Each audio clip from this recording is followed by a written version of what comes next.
Hello everyone, welcome back to our metal fabrication shop.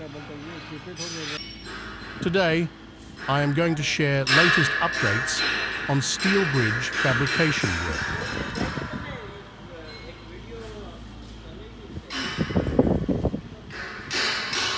This is a prefabricated bolted pipe rack structure frame having a large span of 21 meters between opposite columns.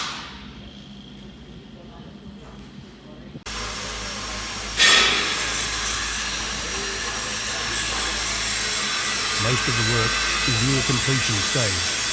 Some holes and cleaning is remaining, then it will be ready for painting work.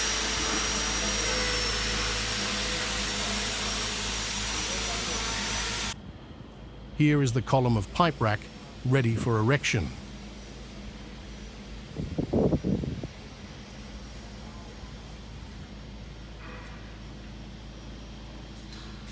.40 mm thick base plate is used with 14mm connection plates.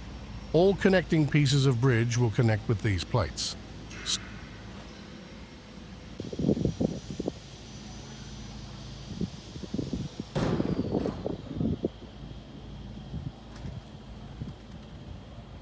Stay connected with us. I will also share a complete video once our bridge is ready for installation.